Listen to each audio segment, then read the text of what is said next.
love TFcon. I love going there, seeing all the figures, talking to the people and the vendors.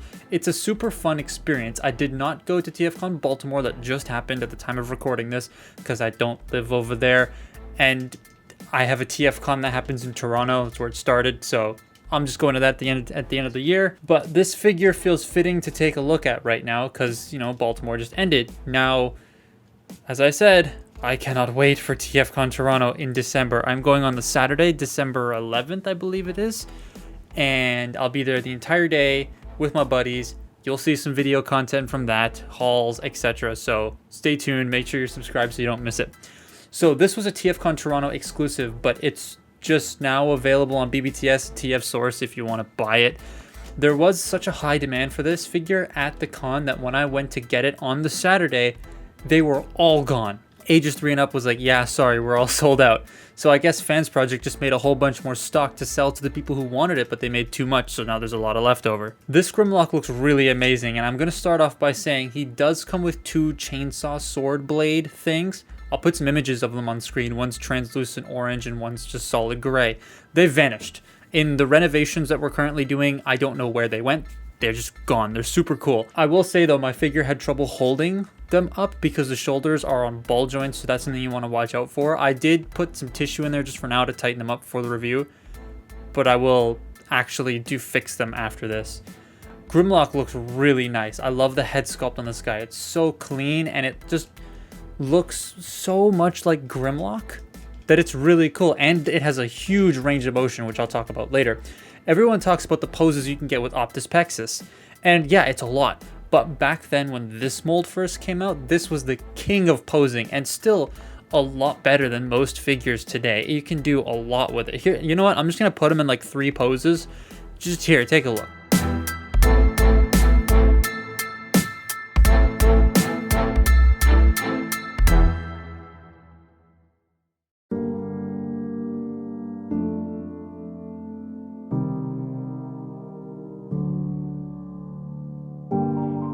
There isn't a lot of paint on this guy, but that's fine. It just encourages you to pose it a lot more and mess with it, and that's good. Plus the color separation makes this very recognizable as Grimlock.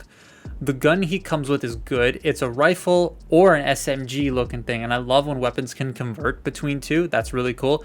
It also comes with a core bot like that Diatlas I looked at a little bit ago, but this one doesn't like to stay together in like Power Master mode. They are all compatible with each other though, so if you bought Dia-Z or any of the other core bots, you can swap them around. It's actually, I like that gimmick, it's pretty cool. On a side note, I will, not sponsored, put a link in the description below if you want this, but there's also a really cool industrial repaint of this, which I believe was a TFcon US exclusive, and that one looks so sick. The paint on it just looks so good. Like, you have to click, I'll put the separate links for both in the description, so check it out. It looks really, really cool. Like I mentioned earlier, the posing is great. He has so many different joints. There's like 3 in the shoulders. He also has an ab crunch that's locked by the cockpit, but you can just open the cockpit and it bends. But the shoulders on mine, like I said, were super loose, but it's an easy fix. It's just a little annoying. And the core bot has the same posing as Dia-Z's core bot, so I'm not going to go over that. He does also have shoulder missiles, I forgot to mention. Transforming this is pretty straightforward, but the gun is needed kind of for the transformation, so that's kind of annoying if you lose it. But the legs are pretty clever in the way that they fold up and you can store the core guy in the cockpit, making it a car. Grimlock is a car.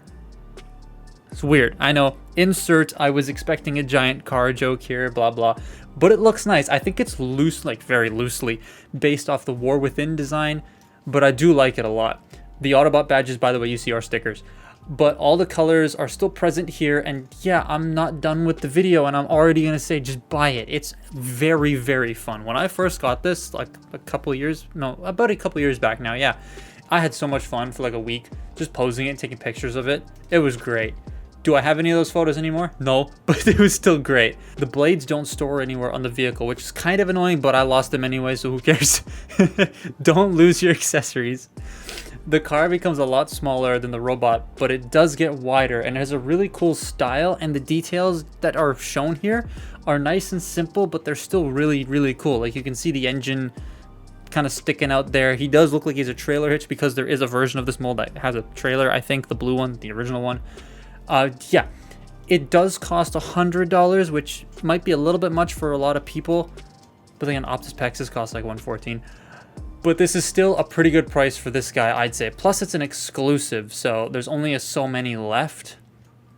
And there were only so many made, so it was a convention exclusive, which is why the price is a little bit higher. But still, do I think it's worth that $100? Yeah, it is a bit of a tough sell for $100, especially for the 140 I think it was that it was originally going for. But it is super duper fun, and you can do a lot with it. So I definitely feel like I've gotten my money's worth out of this figure. And if you can get any versions of this mold, I would say do it, because it's a very, very nice figure. I know Fansproject has had some flaky figures in the past. I mean, everyone has had flaky figures in the past. But this is one of those Fansproject toys where I'm like, yeah, this thing feels great in the hand. It poses great. My figure's fists, the fists are tabbed into the arms, and they're tabbed in pretty securely, but the friction on mine just didn't hold up, and the fists kept falling out. Little dab of super glue, fix that problem. Shoulders, like I said, are loose, easy to fix. And yeah, I think it's worth it. But that's been my look at the Fansproject. Don't remember the actual name, but I'm just going to call it TFcon exclusive Grimlock. Follow me on Twitter and Instagram, and I'll see you next time. Goodbye.